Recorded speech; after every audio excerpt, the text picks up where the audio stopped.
For me, when war has started, I couldn't make any art because I was so worried about my niece, who is also 3-4 years old, little girl, and I was worried about my friends, about my parents. So I couldn't make any art stuff.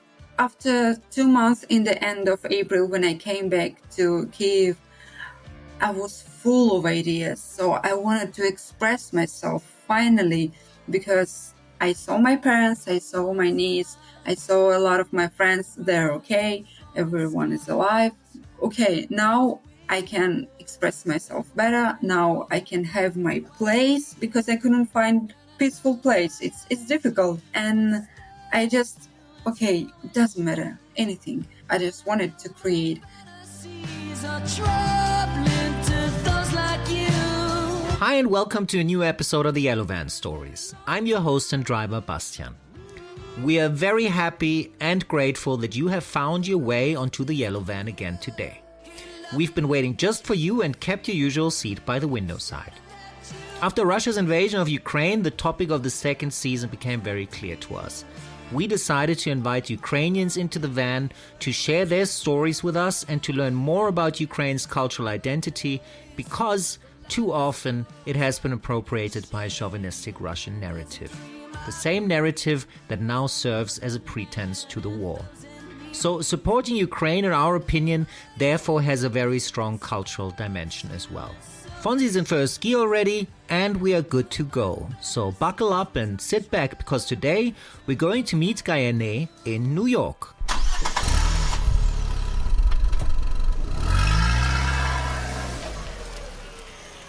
Hello and welcome to a new episode of the Yellow Van Stories. Today with us is Gayane Arushanyan, a multidisciplinary artist from Kyiv. Hi, Gayane, it's such a pleasure to have you today. Hi, Bastian. Thank you so much for inviting me to be here with you. Thank you for taking the time. It's really, I am so happy. Because to be honest with you, I when I found your art and I found you, I was just so taken in by what you do, and I feel it's an amazing privilege that you are here today, that we can talk about your art a little bit, what you do, how you got into it. I'm very much looking forward to it. So glad you are here. Thank you so much. I hope we will have a nice time discussing everything. Absolutely. We will. I have no doubt about it. And therefore, just so the listeners get a bit of an idea for who you are, what you do, I've just written a little bit of an introduction, and I'll read it out. And if there is anything I got wrong, by the way, let me know. And then you can rectify it right afterwards.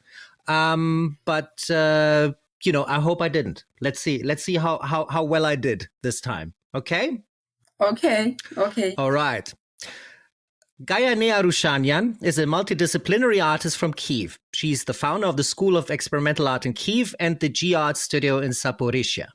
Gayane is not only an outstanding artist, she also has a master's in urban construction and design and economic cybernetics from the Zaporizhzhia State Engineering Academy. Her mathematical knowledge, together with her artistic eye and love for color, enables her to create shapes, forms, and color patterns oscillating between harmony and chaos. She herself says about her art, "I have always believed that art was and it is the source, the way, the opportunity to be honest with myself and the world around. Equilibrium is about finding the balance of the image of the world within. Color, shapes, and composition are the only criteria of harmony for me.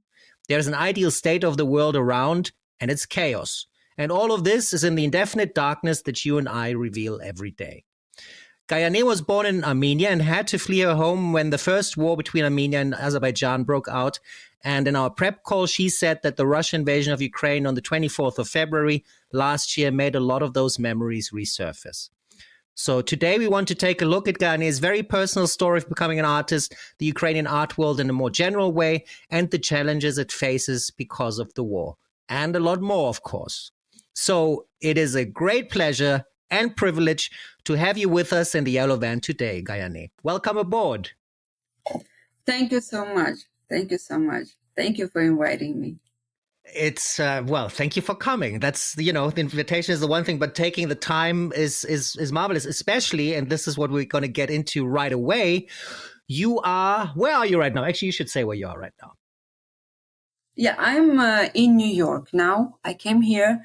Okay, not New York in general. I'm in New York now, but I came to US months ago. I came here to see the city, to see life here, to find some opportunities to go forward, to show my art and show my experience I have and I had in my life. Yeah, you have an exhibition as well, don't you? In New York, there's an I exhibition.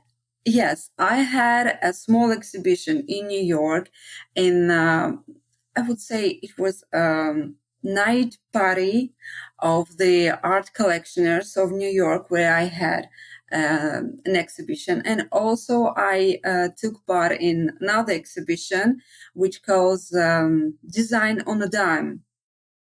All right, that's a nice name. Design on a Yeah, dime. Okay. yeah. And it was a group exhibition, I suppose. Yeah, Then, the second one yeah. was a group exhibition, and the first one was only my sole exhibition, but it was very private exhibition, Well, like only for invited people. still, that's even more of a privilege than to see your art there. Is it actually your first exhibition in New York, or have you had exhibitions before there? In New York, no, never. I had before an group exhibition in Chicago in ARC Gallery, but Yes. never in US. Well, that must be very exciting for you. Oh then, yeah, to be there for to me see it it, is isn't exciting. it? Yeah, I mean, it New York is. is like the dreamland in a way. You know, the biggest city, such a striving, such a colorful and powerful art scene. To be exhibiting there, it must be a dream come Yeah, true in a way, yeah, right? yeah. I was dreaming to see New York, and I, actually, I've never dreamed to see New York in such situation. But anyway, Of I'm course. so excited that, oh my God, I'm here. I'm in New York, and I can, not can, I had an exhibition in New York, and I can see all this beautiful architecture, which inspires me a lot, and history and everything, and possibilities, opportunities. This is inspiration. Amazing! I'm very happy that that's for you, and it's also nice to start off on such a beautiful and positive note. That you are there and you're exhibiting. I think that's a wonderful entry into our conversation. Um, so just also on another note a little bit, because I do this with all my guests, right? Because also to remember what is going on in Ukraine at the same time. How are you doing otherwise? And also family, friends, how are your immediate environment? How are things for you at the moment?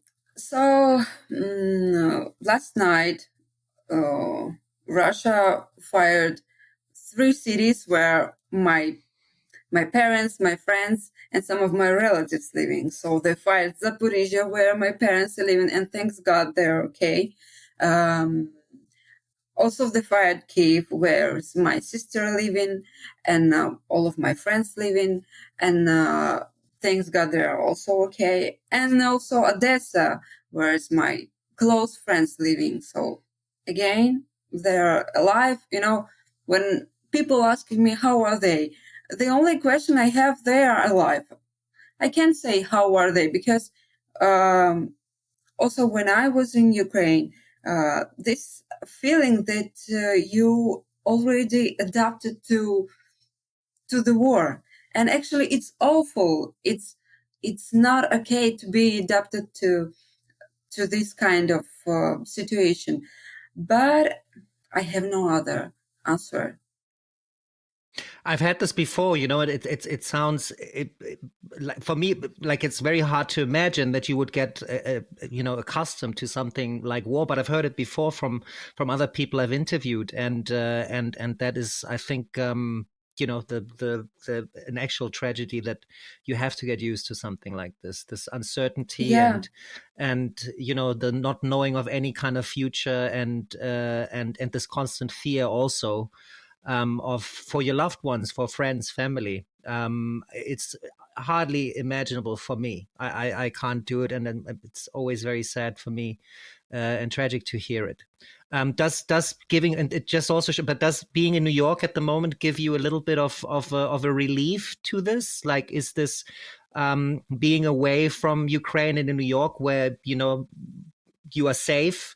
Does it give you some sort of relief, or does the worry about people in Ukraine, your loved ones, overwhelm the feeling of the positive feeling of being in New York?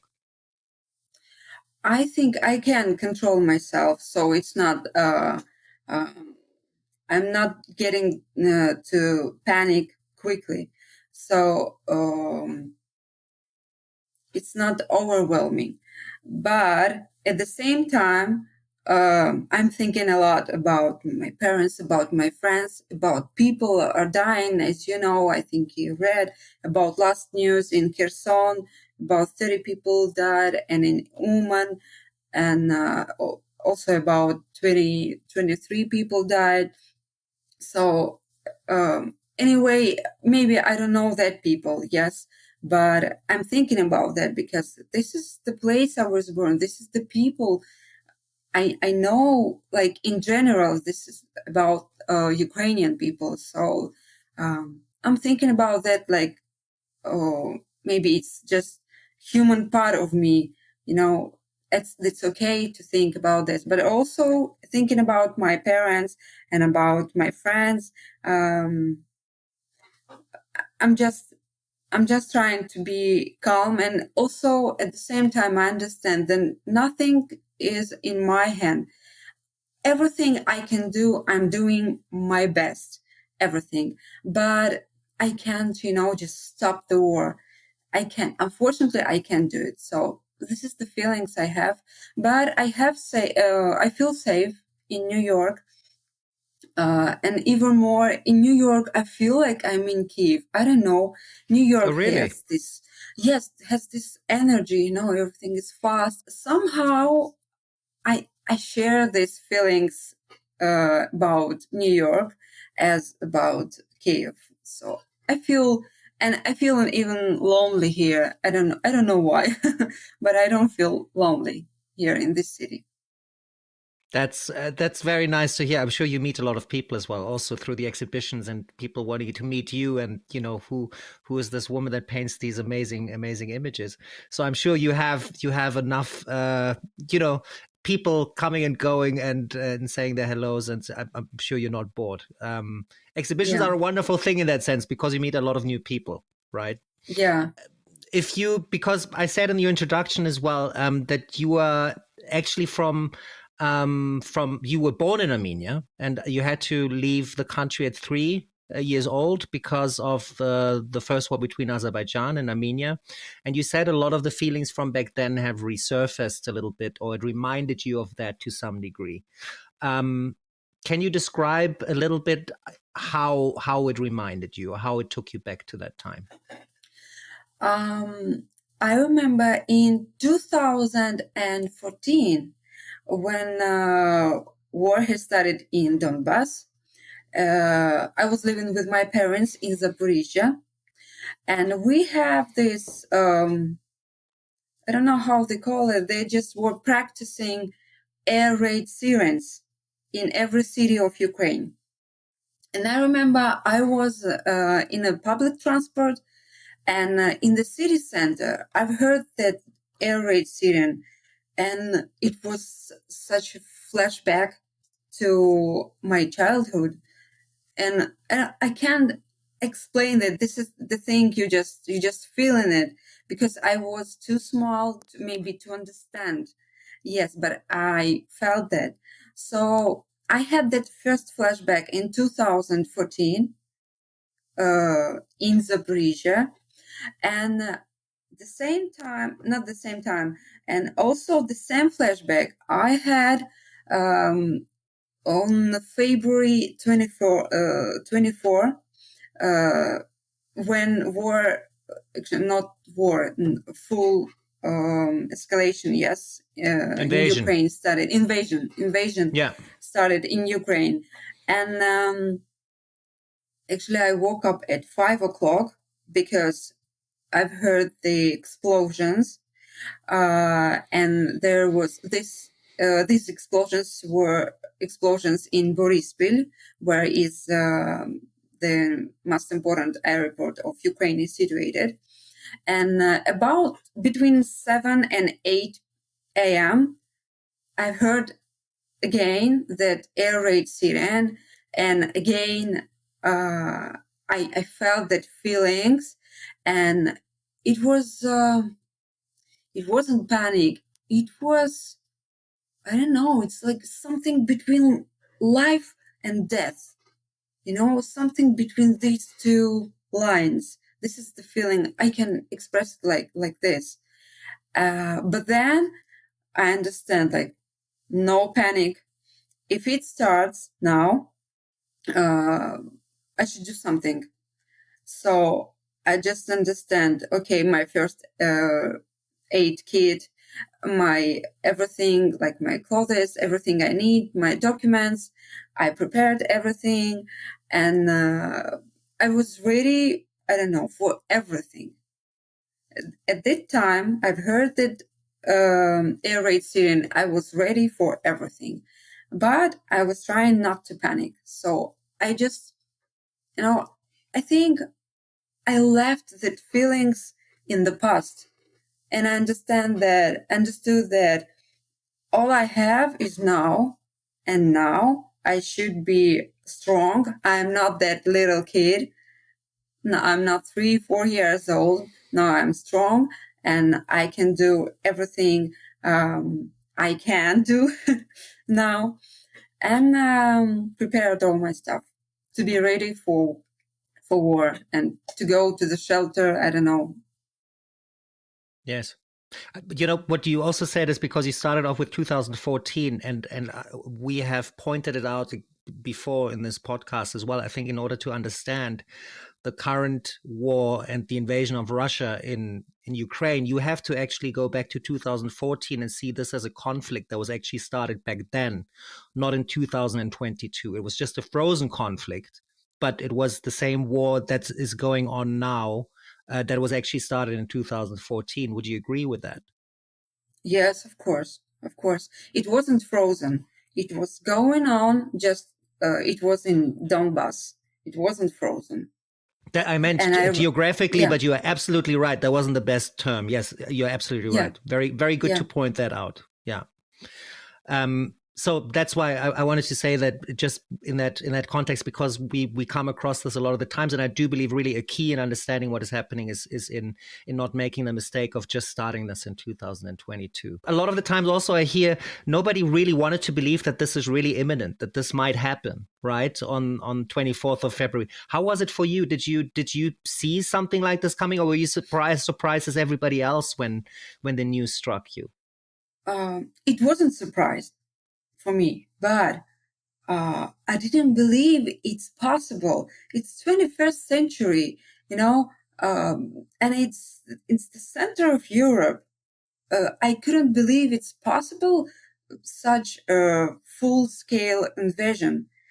Because of my experience with Armenia, I understand that it happened somewhere on the borders, somewhere close to Russia, just politically. But the full invasion, and Ukraine is such a huge country, I couldn't just imagine. So when we heard news, when we read the news in newspaper and everywhere about full invasion, that Russia is going to invade Ukraine, and I was like, no, it's not impossible. It's not impossible. But then when full invasion started, okay, I understand. If it started, it means that it will not finish so soon. Like many politicians, as you know, said, like 2-3 weeks. No, it's not going to finish so soon. How did it make you feel? Was it like, because being ready is kind of neutral, if I think about it.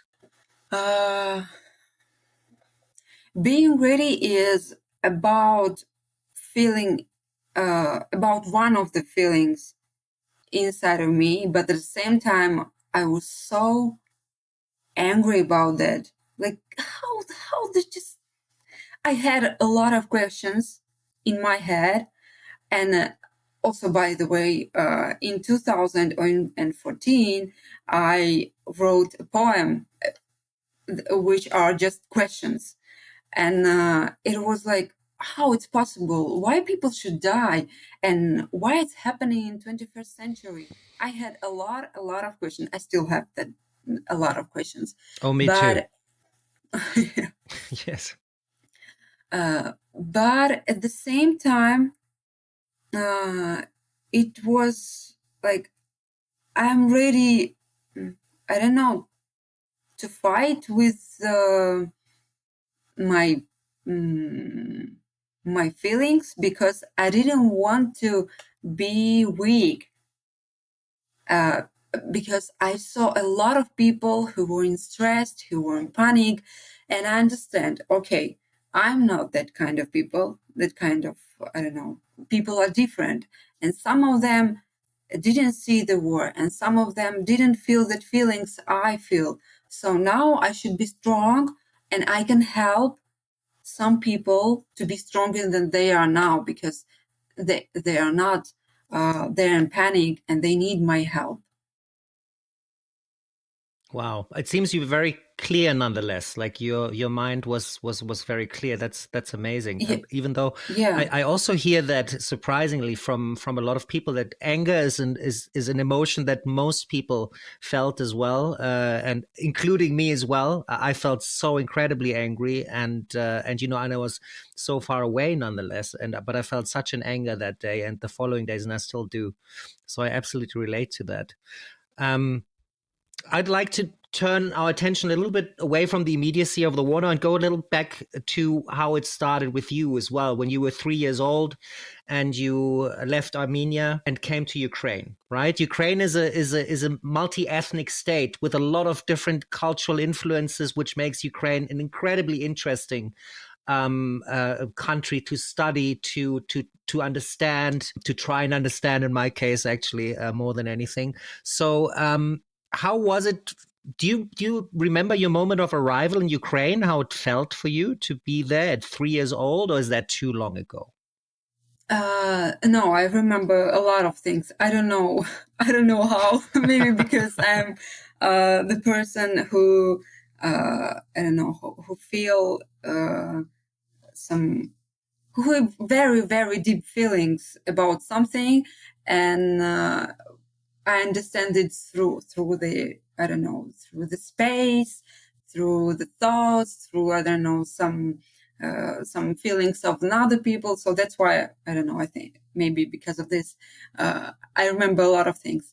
So the second time we came to Ukraine, because it was 2 times. First we came to Ukraine, and then we came back again to Armenia, because it was very hard for my father and my mother to start something in Ukraine, because we were 3 kids. I can't even imagine that.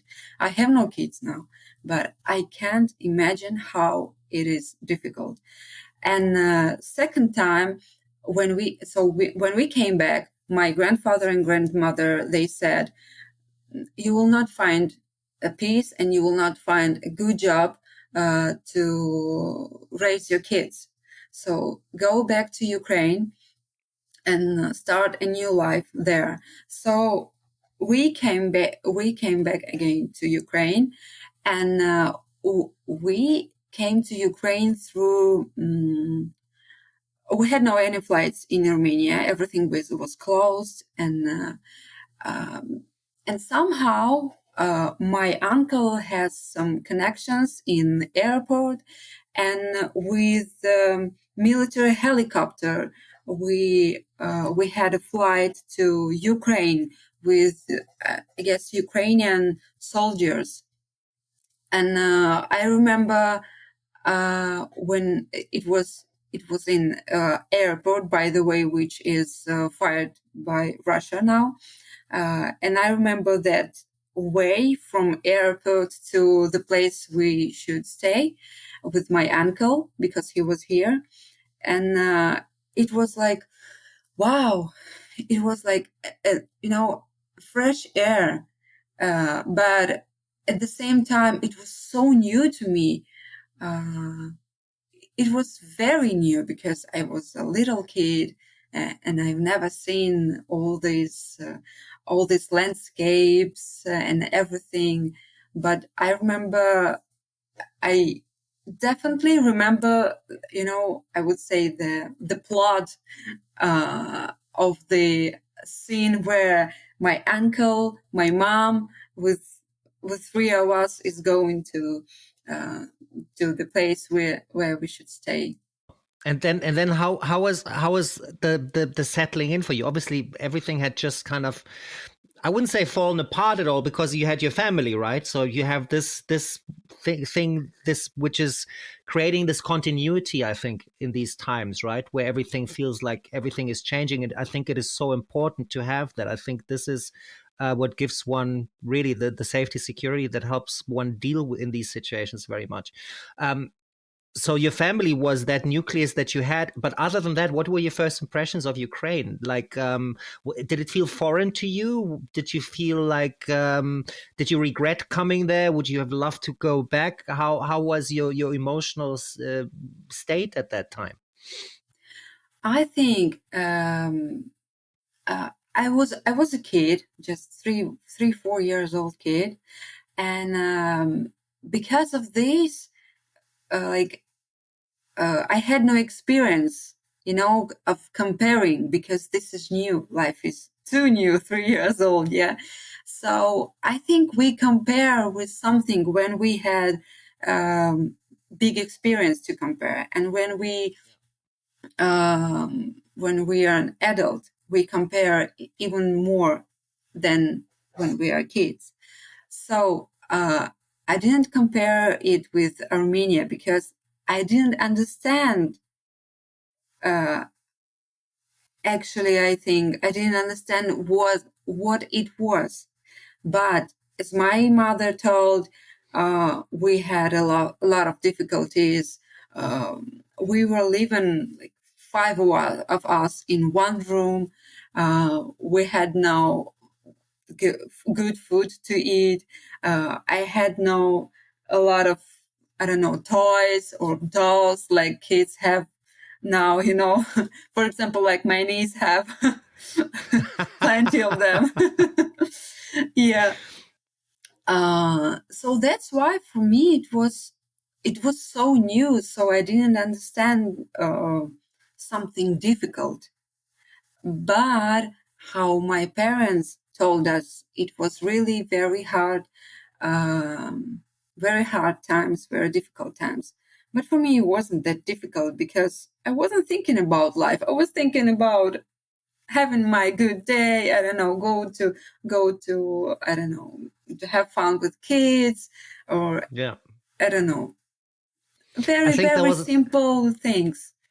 that was an excellent answer to my question, because yes, you're absolutely right. I'm asking this question from an adult point of view to a girl that was 3 years old at the time. Absolutely. It's a completely different story. So that's, yeah, obviously. So that was an excellent answer to put that in perspective. I mean, you speak Ukrainian, right? You speak Armenian. Your dad was Yes, always very yes, adamant of you talking Armenian at home, yes, because he yes, wanted you to stay in touch, obviously, with Armenian culture and the yeah, identification with it as well. And you speak right, Russian as well, because Zaporizhzhia is a very Russian-speaking area in Ukraine, right? yeah, Um, yeah. so you are a testament to this multi-ethnicity of the Ukrainian state, right?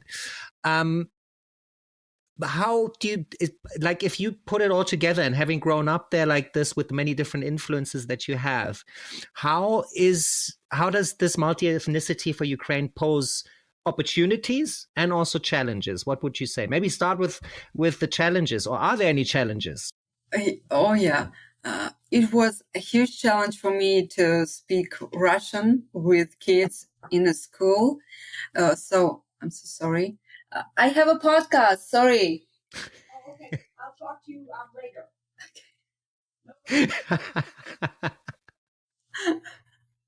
I'm sorry. You're very popular, and you meet a lot of people. You see, that's what we said in the beginning. Yeah, just I'm staying with a family of my friends, and they are very they're so lovely people. I feel very comfortable with them. So very nice. It's morning here, so they just every time. I know it's quite early morning. I think it's 8 o'clock, 8:30. Yeah, it's 8 o'clock, isn't it? Yeah, my word. Yeah. And you're already doing a podcast. I take my hat off to you. At 8:30, I'm barely awake usually.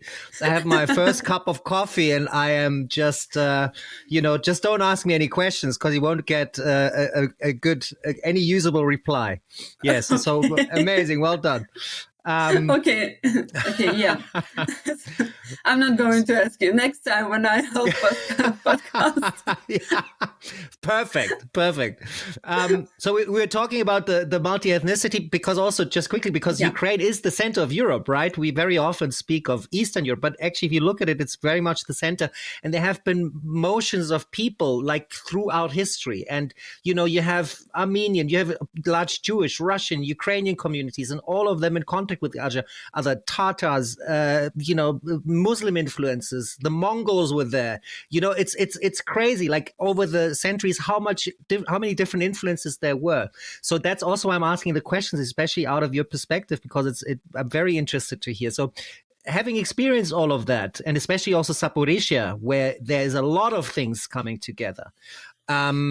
Also, the first independent movement of Ukraine actually started there, the Khmelnytsky uprising, if I remember correctly. So, how was it for you to grow up there, and what do you see as the challenges this multi-ethnicity brings with it, as well as the opportunities, of course? Because I think I do believe the opportunities overwhelm. But how do you see it?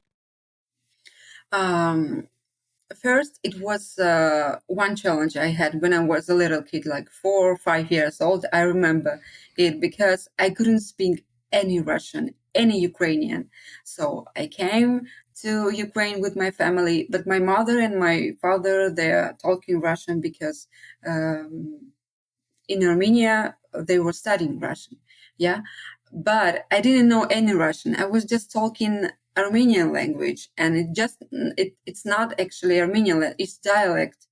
So because in Armenia, in Nagorno-Karabakh, which is Artsakh, we have dialects. So this is a huge dialect. And even Armenians sometimes don't understand this dialect. So the first challenge for me was to talk with kids. And I remember I didn't understand what's the difference between he and she, because in Armenian we have no he, she. We have another, yes. So it was my first challenge. And then also I remember that feelings that I was different. In my class at school, I was different from other kids. I was black, like now. Yeah, and I remember being myself so different that I was thinking about that a lot. Why I'm so different? I had a lot of questions in my head. Why? I always ask myself why. I think that's a very good question. Very underrated often, to be honest with you. Yeah, why is a very good question, yes. Yeah. Maybe because of this, I'm an artist. There could be a connection. Yes, there could definitely be a connection, I think. Yes. So after when I was a kid, I didn't meet any other nationalities. But when I grew up, I understand I need someone like me. I need Armenians because our culture was a bit different. And I wanted to speak Armenian with people. I wanted to express myself better. I mean, not just using language, but also not just not because of language, but also because of culture. Because when you are talking some language with someone, it means this person understands you not just with words, but also with feelings. At the same time, I understand when I'm talking Ukrainian, it's another mentality, I would say. When I'm talking Armenian, it's another mentality. So at the same time, I was talking Russian, Ukrainian, and Armenian, and it was completely different people. And I wanted to express myself also in Armenian with kids like me, and with also with teens like me. So I was so excited to meet a friend who is Armenian, and I will talk Armenian, and I will express myself and everything. But it was difficult because I have only my sisters and cousins, and I want, I don't know, I want more friends. So when I was 17 years old, my brother said that, I have some friends and they are going to organize Armenian organization. They want to make Armenian organization in Zaporizhzhia. And I said, wow, cool. I want to be a part of it. So I went there and everything starts. Like, it was so interesting for me. It was like just one part of me, Armenian part of me. And I still have a lot of friends from this Armenian organization, which called Urartu, Zaporizhzhia Armenian Youth Organization. So we were doing a lot of stuff. We had literature nights, literature evenings. We had lessons in Armenian school. We had, evenings, appointments with Armenians, a lot of stuff. So it was very interesting. But at the same time, I met a lot of different nationalities. I met Tatars, I met Uzbeks, Kazakh people, Muslim people, German people, a lot of different nationalities, because we was working with them. We were just one part of this huge, big family. Yeah. Yes. So I think at 17, 18 years old, I was quite adult to understand that they are different and the culture are different, but we are living in Ukraine. And this is good, and we can express our thoughts, feelings, and share our culture. And that's obviously how it should be. So would you say that this is something that has, I always believe language breeds empathy, right? When you learn another language, it helps you to bridge over, to understand something that before you obviously didn't understand, but not just on a language level, but also on a very human level. So is that maybe one of the opportunities also in Ukraine, that because obviously we also know enough examples where those differences can also breed challenges and can be politically very challenging. What do you think is overweighing in Ukraine at the moment? Is it more the challenges, or is it more the opportunities? Maybe also before the background of the war now, because I think that's also done something to really uniting Ukraine in a way through this outside pressure, as far as I can tell. But you should know better than me, obviously. So how do you see that? Definitely, all these challenges united Ukrainians, and I didn't just felt it. I didn't just feel it. I understand that when I went to Western Ukraine, when war had started, and then I went to Odessa, and then to Zaporizhzhia, and then in the end of April 2022, I went to Kyiv, and I saw, not just saw, I feel the power. I felt the power of people, and I understand that, oh my God, how Ukraine is powerful. People help each other. even if you're outside there, are you okay? Do you need something? And everything. For me, this thing was one of the reason I was staying there like such a long time, because I wanted to do something. I wanted also to help people. I want to leave something from me. I mean, something that will help people, and maybe somehow war. I don't know. I don't know. I understand. It's not one person, but anyway. Yes. So Ukraine's multicultural statement, yeah, it's somehow gives me opportunity and gives me thoughts that Ukraine is in the middle of Europe, and a lot of people living here, Ukrainians and Russians and Armenians and a lot of different other nationalities. So how Russia, which also have the same nationalities, can invade Ukraine? So I would say almost the same people. So, for example, Armenians in Russia fighting with Armenians in Ukraine.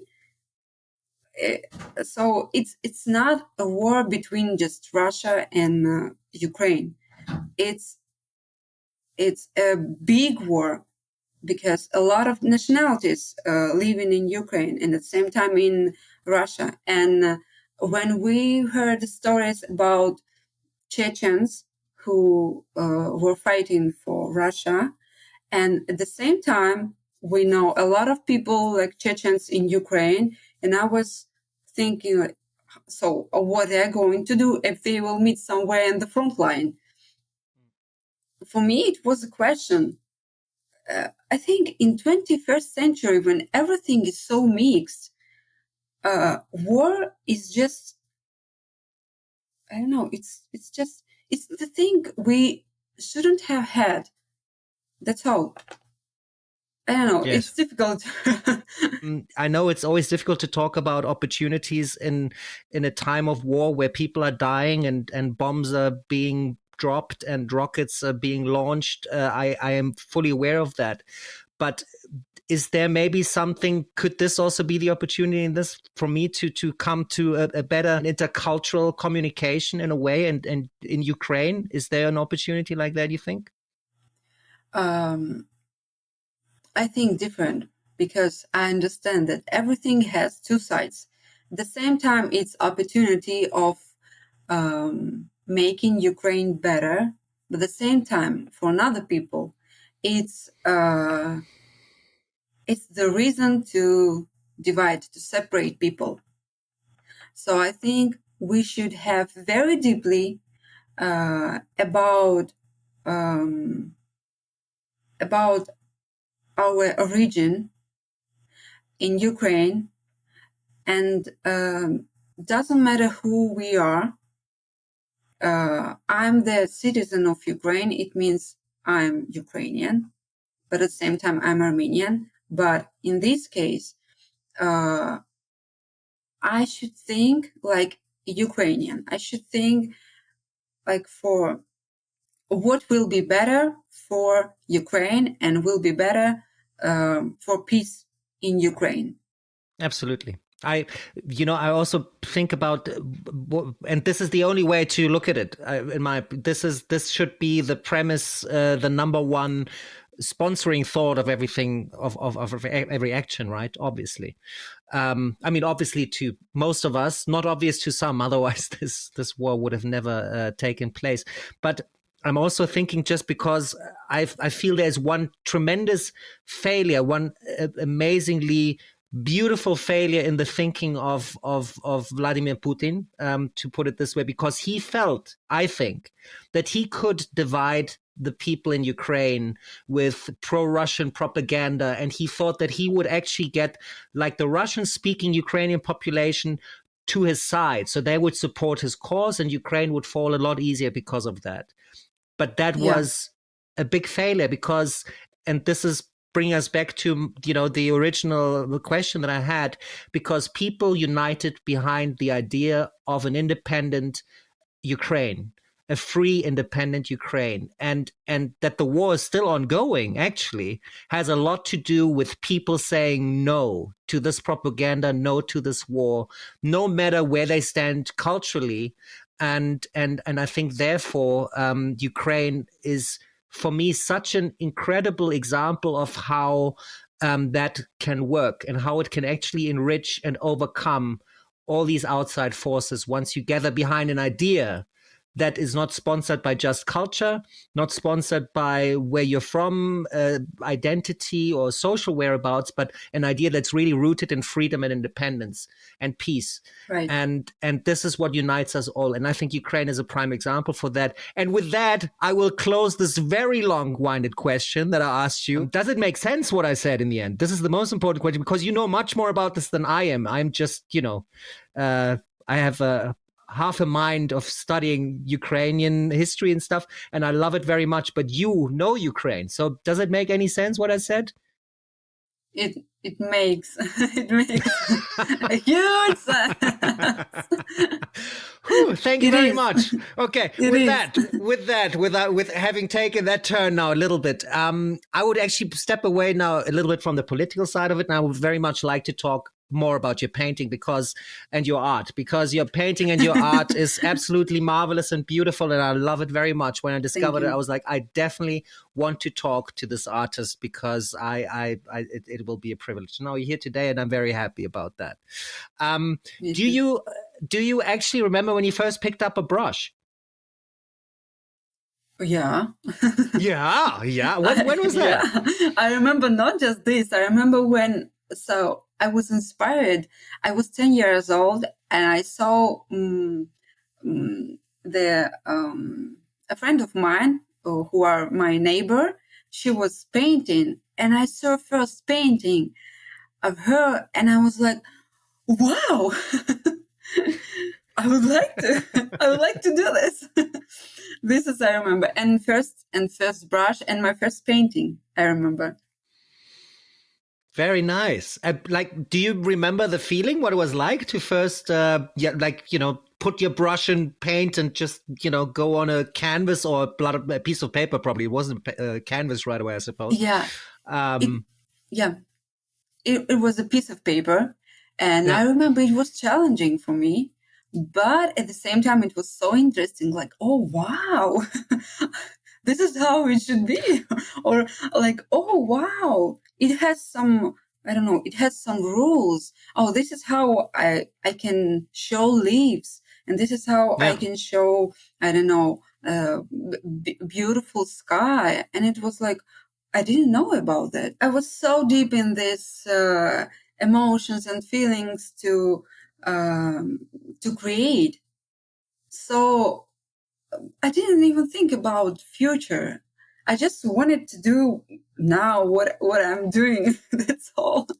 And that's how it all starts, obviously. I would like to know because this is also a very interesting question, because I said in the beginning, right, you actually have a master's in urban construction and design and in economic cybernetics, right? That's something that you would say from, just from the surface, that's like the opposite of art in a way. It's very mathematical. It's very structured. It's even though obviously there's enough examples of art where this is perfectly combined. Mondrian, who you say is one of your big inspirations as well. But when was it first that you studied this first and then you brought the art in, or did you paint and you thought, maybe mathematics could enrich my art? Which way was it around? Or didn't you even think like that? No, I was thinking, but I was thinking differently. So first I was just creating and painting and everything. And then I studied economical cybernetics and construction design, architecture engineering. It was one specialization.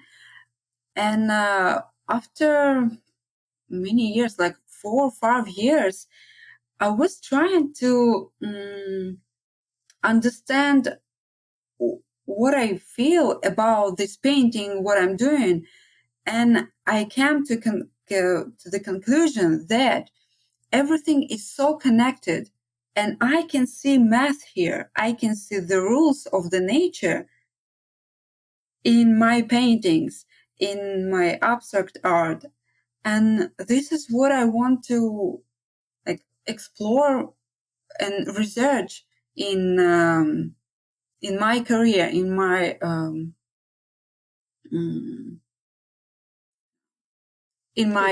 artworks. Yes, in my artworks. Let's say like this, because yeah. I don't like the word career either, by the way. I don't know. It's something, I don't know. It's something about it. It's like something so ambitious about it in a way. And I think when you paint, you paint, and I don't know. At least that's how I see it. So I can totally relate to that. Yeah. Much better than career in that sense. That's I mean, what it makes me think of, first of all, is like the Fibonacci series, for instance, right? It's like these numbers, exactly what I'm talking about. I will link to that with the superficial knowledge that I have of it, but it's just a chain of numbers that create a certain kind of aesthetic ratio, basically, like the golden ratio, for instance, is based on that. So this is one great example where you can actually bring mathematics and aesthetics and art together. And I think there are many, many more. Do you have some sort of how can I put this? Some tools that you return to, like in your composition of artworks, or do you always try something else? Do you even make some mathematical equations for when you paint, or something like that? How is your process a little bit? When I starting just painting or creating something, because it's not just painting, also I'm doing sculptures, I'm doing installations, not too big, but installations, and I never think about the topic, okay, let's go to show this, because I want it to be more natural. So I think I have already everything in my head, in my brain, and in my thoughts, and in my feelings. And I just turn off everything, turn off my thoughts. Yeah, really. I feel like that because I can't remember when, for example, if it's about abstract art, when I take some of the paintings and I'm looking at that, I can't remember the process. I was so deep in the process that I can't even remember how I created this. So only after that, I understand that this is just my thoughts about, for example, equilibrium. It's about balance. Or, for example, I've created something and I understand, oh, this is my thoughts. Like 2 years ago, I was thinking about this, about that. And I understand, okay, this is my thoughts about factorial. This is also one of the rules in math. Or, for example, okay, this is about isomorphism. How does it work? Can you take us through one of those ideas, for instance? How do you apply it? Oh, or is it a little? Yes. Oh, it's difficult. Yes, I know. difficult. I don't shy away from posing a proper challenge to my guests. For example, factorial at school and also in academy, we learned, yes, we studied all these rules of math, and we didn't even understand how it works. Now, a lot of kids at school, they ask themselves, why they need this? I don't know, these formulas, all this stuff. I don't need it. But I remember when I studied math at university, we had a very good, just excellent teacher. He was so in love with math. He was just, I don't know, I would say angry, or and also hungry about math. He was like, oh, look at this, look at that. He was explaining us what all of these formulas, what all of these numbers means. And some of the function we used, we didn't understand, like, what's the practice part of these numbers and functions. And then he explained us that this function actually help us to imagine some shape. It's very difficult to explain, for example, line in functions and in formulas, but it's difficult to, for example, to explain, like, I don't know, some shape with curved lines and everything. But shape, for example, it's just sphere, and then it goes to maybe some strict lines. So we didn't understand why we need this function. And then he just explained that, and I understand that every rule of math is visual. And what I was doing, I was just trying to express my thoughts about this function through art. And that helps me to understand nature and laws of the nature better, because everything is connected. So just nature and math and art, all these three are connected. So maths is in a way a tool for you to get to the essence of nature, of the world formula, in a way, if you will. Yeah, right? And art, math, yes, math and art. Yes. Yes, but the way that you are doing it, they're one and the same, art and maths, in a way. Right? They talk to each other. They're not disconnected, like I said. Because in the beginning I said that, you would think that maths is like the exact opposite of art. But you just completely took that statement apart. Thank you for that, by the way. And said, no, this is just something that somebody would say that hasn't studied maths and is not very good at painting, like myself, and that there is actually a very, very strong connection and a codependence there. And this is wonderful. I'm taking that with me today. So this was for me already very insightful.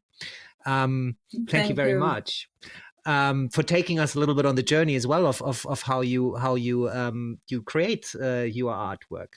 I already said your strong influences, you say, are Basquiat, Mondrian, and also Monet, which is also a very interesting mixture, I believe, because Mondrian, very mathematical, actually, so we're there. Basquiat, very anarchic in a way, if you will, like with his graffitis and also his paintings and everything. Also a lot of self-portraiture that you know of him. And then you have Monet, who is like this romantic impressionist. So I think all three of them, they have a whole broad width of works and outlooks in a way. So it's very nice to hear you have these different influences. And when I look at your art, I can feel that. I would like to know also, because when we talk about abstract art and mathematics, and we said this in our prep call already, like there was a very strong movement going out from Ukraine, actually, from Kazimir Malevich and his black square on white ground, right? I mean, this is something that influenced minimal art and op art and a whole lot of other ranges of art for a long time. I think still does.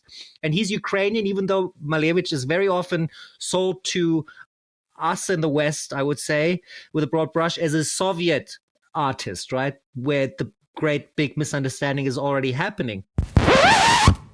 In order to stay true to our conversation and to point out that life isn't as binary as we would like to have it, it is very well worth visiting Malevich's Wikipedia entry, and especially the paragraph that is dedicated alone to his ethnicity and identity. And also, through his life and analyzing his life, it is very clear what Gayane and I were talking about before, the multi-ethnicity and the different political influences that have shaped Ukraine to this day. And let me apologize in advance for butchering the Ukrainian and Polish names that are featured in this paragraph. I will do the best I can, but it's definitely not going to be as good as it should be. So my apologies. Malevich's family was one of the millions of Poles who lived within the Russian Empire following the partitions of Poland. Kazimir Malevich was born near Kyiv on lands that had previously been part of the Polish-Lithuanian Commonwealth of parents who were ethnic Poles. Both Polish, Ukrainian, and Russian were native languages of Malevich, who would sign his artwork in the Polish form of his name as Kazimierz Malevich. In a visa application to travel to France, Malevich claimed Polish as his nationality. French art historian Andrei Nakov, who re-established Malevich's birth year as 1879 and not 1878, has argued for restoration of the Polish spelling of Malevich's name. In 1985, Polish performance artist Zbigniew Warpechowski performed Citizenship for a Pure Feeling of Kazimierz Malevich as an homage to the great artist and critique of Polish authorities that refused to grant Polish citizenship to Kazimierz Malevich. In 2013, Malevich's family in New York City and fans founded the not-for-profit The Rectangular Circle of Friends of Kazimierz Malevich, whose dedicated goal is to promote awareness of Kazimierz Polish ethnicity. Russian art historian Irina Vakar gained access to the artist's criminal case and found that in some documents Malevich specified his nationality as Ukrainian. Most academic literature and museum collections identify Malevich as a Russian painter based on the fact that he achieved prominence while working in Russia. However, in the 2010s, and especially after the Russian invasion of Ukraine in 2022, so this is what we talked about as well, there was a strong push to reconsider this identification. In particular, there was pressure from some Ukrainian parties to instead list Malevich as Ukrainian painter. This push resulted in the Metropolitan Museum of Art relabeling him as Ukrainian painter, and later Stedelijk Museum in Amsterdam labeling him as Ukrainian painter of Polish origin. The relabeling caused a backlash from Russia, including a statement of the Ministry of Foreign Affairs. However, the consensus among art historians, including those of Ukrainian origin, is that whereas the discussion related to the Russian colonialism clearly needs to take place among all involved parties, so that means many other artists as well. It has not yet occurred, and the question concerning the identity of Malevich has not been solved as of 2023. Wikipedia end. So now you know the rough outlines of the current conversation discussion around cultural attribution of Malevich and also Ukrainian artists in general, I believe. I think following this podcast, you have a very good idea of what my opinion and my position is in this. But regardless of that, I think it is incredibly important to have these conversations, these ongoing discussions, because to accept the status quo falls nothing short of the reiteration of the Russian narrative that Ukraine is no more than a Russian satellite. I'm just saying that because I would like to go a little more into depth into Ukrainian art with you. If there is anything in Ukrainian art especially also that has motivated you, that has served as an inspiration for you, and if you can share that with us. In Ukrainian art, I would say I was working like a helper of art curator, and I was too far from Ukrainian, like really very Ukrainian painters of 20th century. But then when I saw their paintings, and one of them was Yuri Himich, and I saw his paintings, and I'm like, wow, what a pure expression of nature, not just colors, and also composition. And also at the same time, I just wanted to say that I have a very good friend of mine who is artist, and his name is Mykola Goncharov. He's quite famous artist, Ukrainian. And I have thoughts a lot about reality and abstract and this stuff. I was trying to understand abstract art more and more deeply to express myself better. And then I just see the sign on his, it was just one sentence of a famous artist, but not Ukrainian.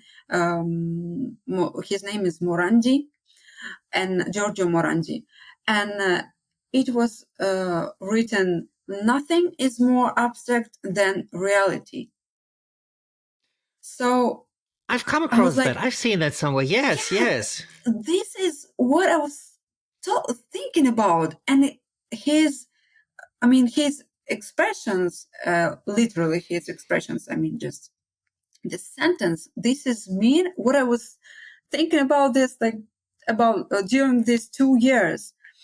And talking about Ukrainian artist Yuri Himich, with all the shapes, colorful shapes and everything, because he was using shapes to express himself, not strokes, because Impressionists use strokes, but he was using shapes. It was like so abstract, but at the same time, it was the creation of realistic picture of the nature. And by the way, Kyiv architecture. He was living in Kyiv, and he was painting Ukrainian Kyiv architecture, all the churches, all this stuff. And So he married abstraction and figurative painting in a way. Could I put it that yeah, way? That is yeah, amazing. yeah. I've never heard of him. I'm definitely going to check it out.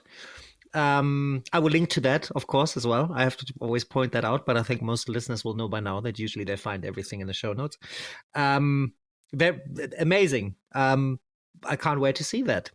Can you give us a bit of an idea also of the Ukrainian art world as it was before the war? Maybe I'm sure things are changing, maybe have changed also through the Yeah. war. Mm-hmm. How was it before then? Is it like a tightly knit community? Is it more loosely bound? How would you describe it? Give us just a bit of an impression for someone who doesn't know, like me.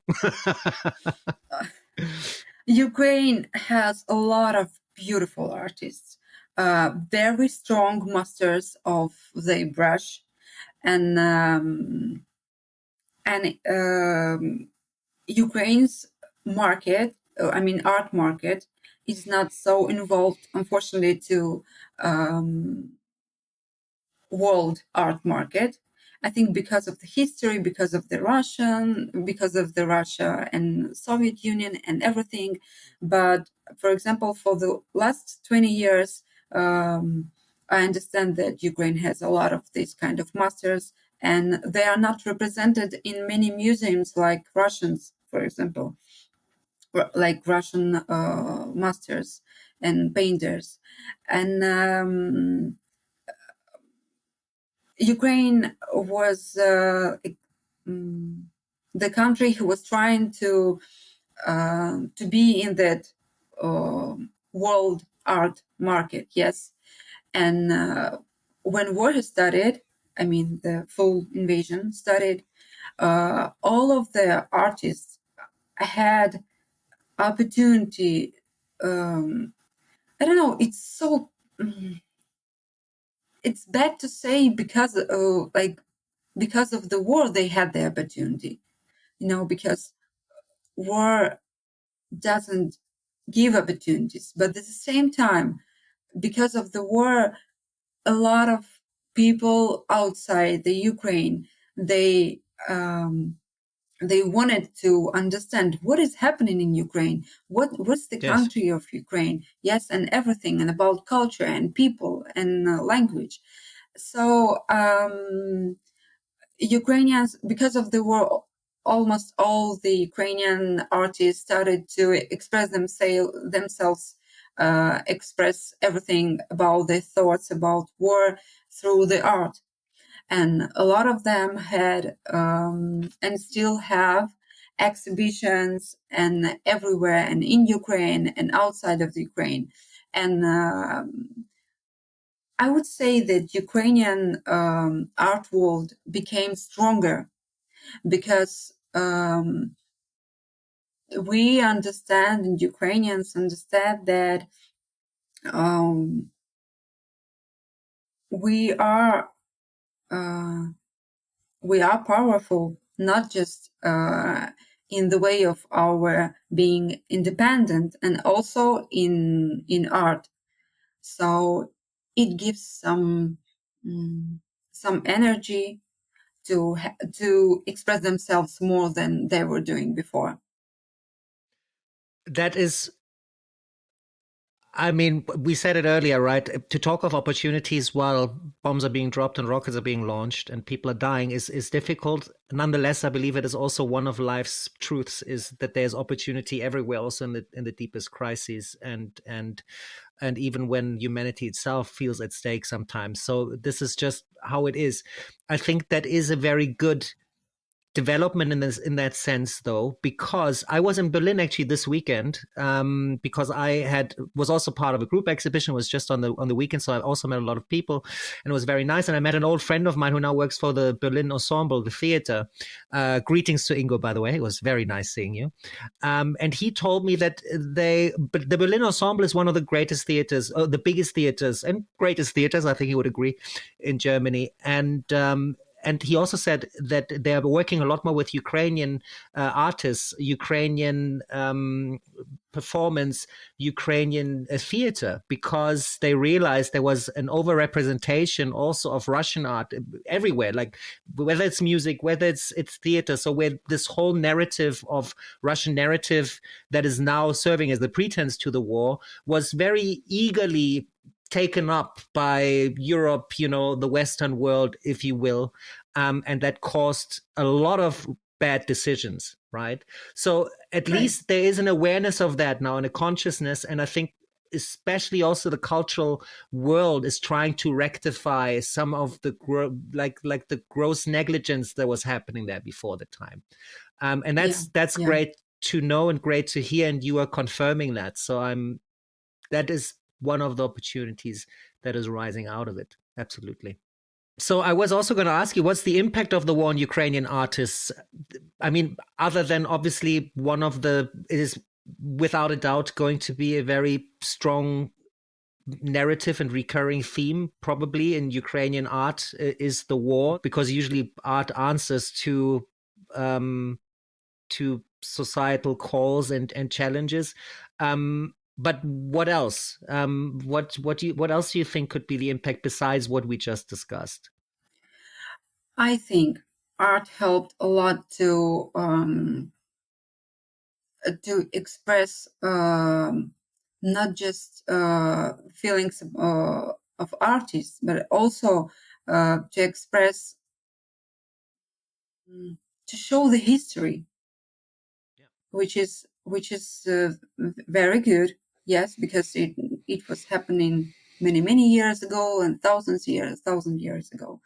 So every time when something is happening in Ukraine, when Russia firing Ukraine, a lot of artists just making sketches about what happened, not just photo, because I think making sketches, paintings, and other different kind of art really helps to show the connection between history and art. Yes. Yeah. I'm very much looking forward to that already. I think that's a very, very interesting outlook. Yes, because as someone who has been reading up on Ukrainian history, it is an incredibly interesting history, incredibly rich. So the more we get of that, the more we can learn. I think the more it will benefit us, because I really believe that there's a lot to learn from Ukraine, and just not the least of which is also, as we discussed earlier, how Ukraine can show us, if we unite behind an idea like peace and freedom and independence, it brings cultures together, and therefore your own personal echo chambers are increased. So I speaking of culture, this is one of the questions I always want to ask as well, because I believe that culture and art is a way of finding solace, especially in times of need, horror, terror, when things are not going well, which is probably the understatement of the year right now. I apologize. But what is it for you? Do you have anything, any artwork, and this can be anything, right? I always ask, it doesn't have to be a painting. It can also be like borscht, for instance. If I eat a portion of borscht, I just feel better. Anything like that. What is your go-to Ukrainian cultural asset?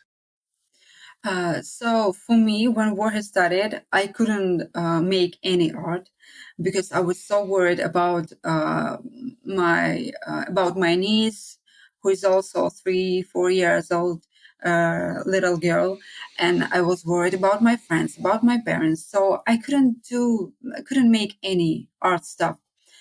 But I have a lot of thoughts, a lot of I don't know, ideas in my head, and also I was waiting so much for spring.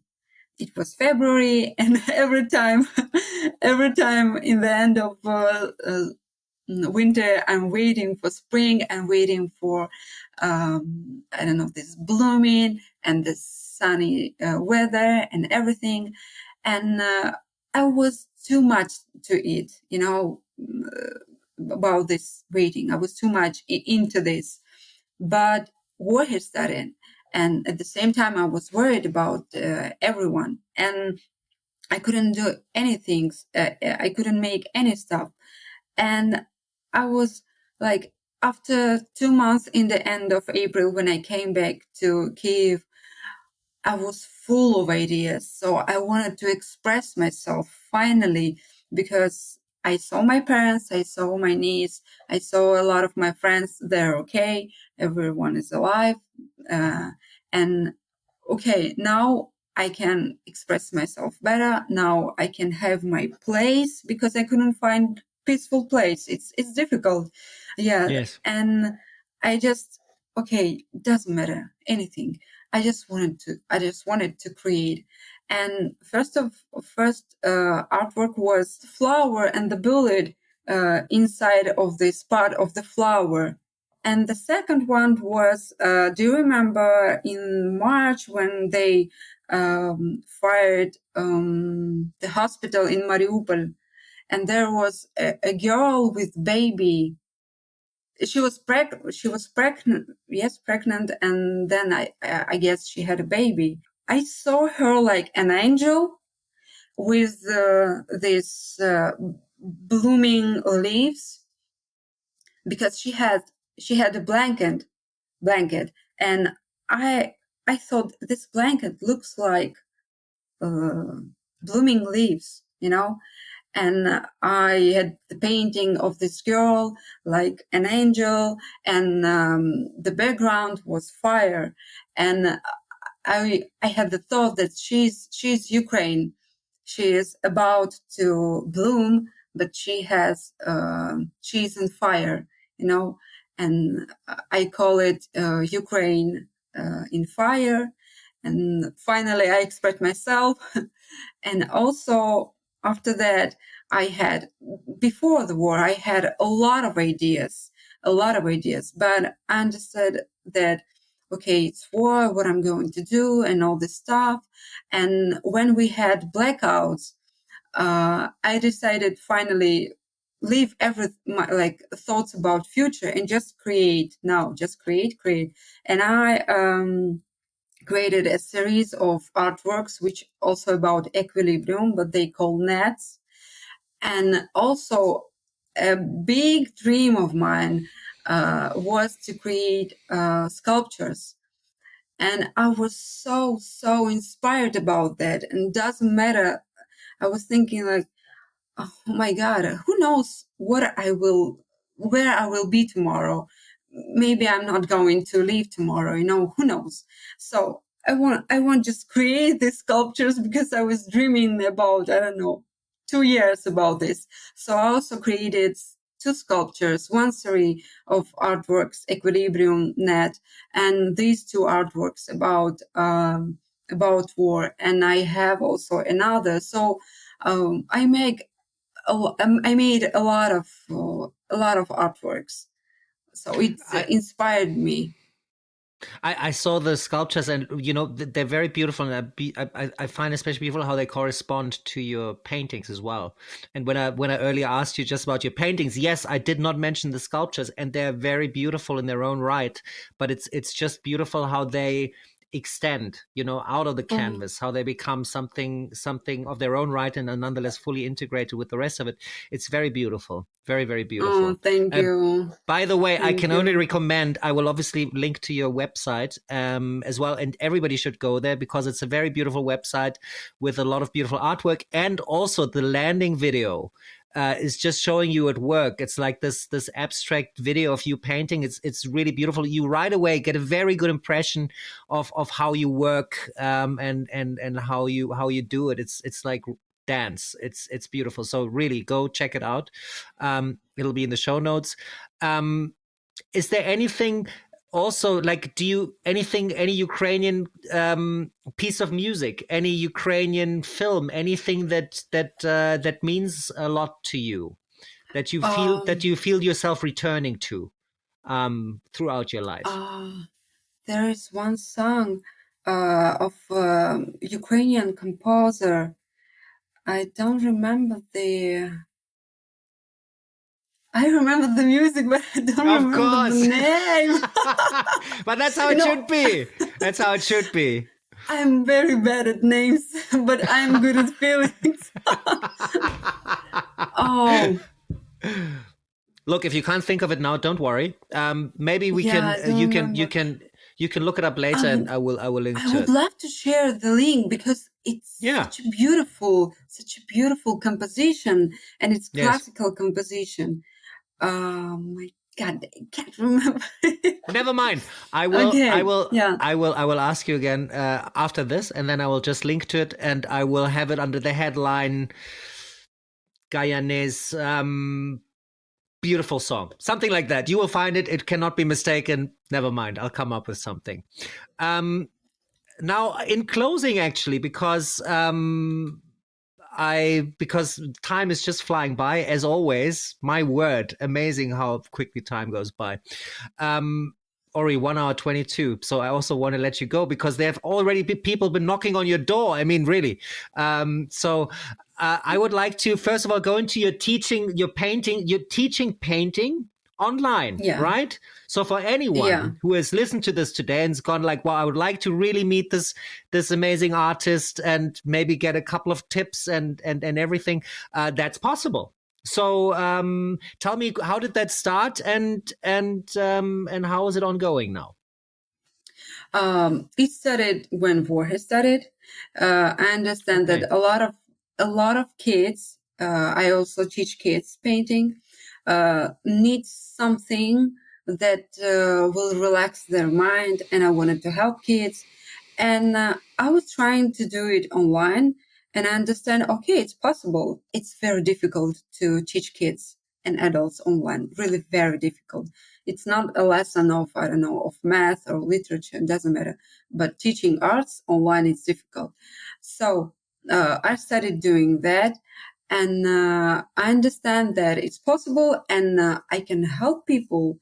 And also, beside of this, I still have a student from London, and I teach her some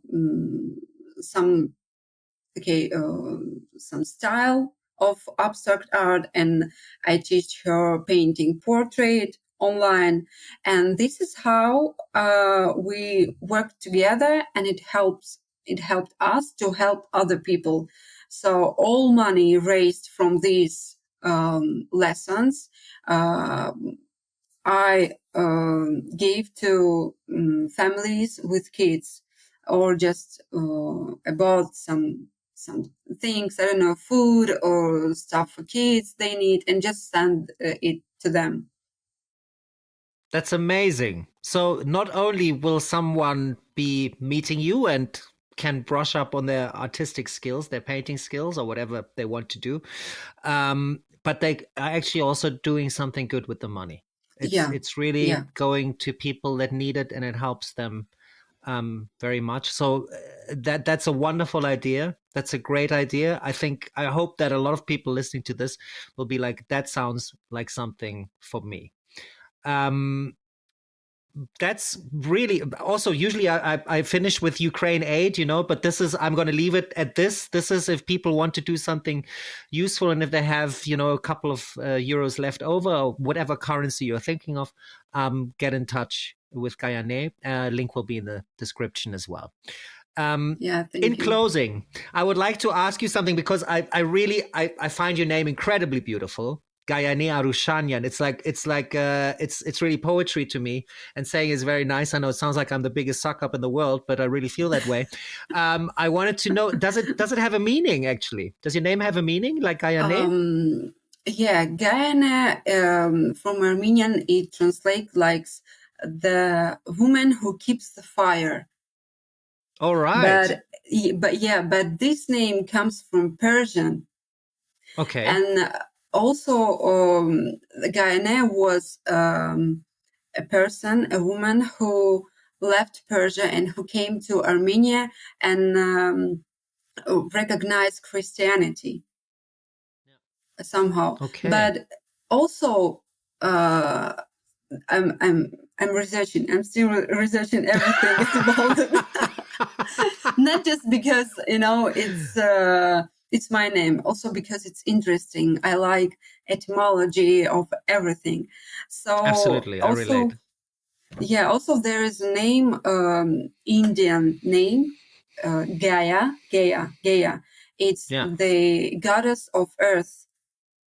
Yes. So it's also there's a Greek goddess called Gaia, if I'm not mistaken. Gaia is also Greek. Yes, I think wasn't she the wife of Kronos? Wow. Now I'm throwing a whole lot of stuff around as well. I do think so, though. Yes. It's so connected. I think it's so connected. Maybe it's Greek yet, but also it comes from India. Somehow it's connected with India.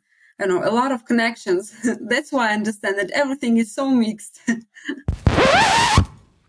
And of course I got it wrong, but I was kind of close. Gaia is, and this is the Wikipedia entry, by the way.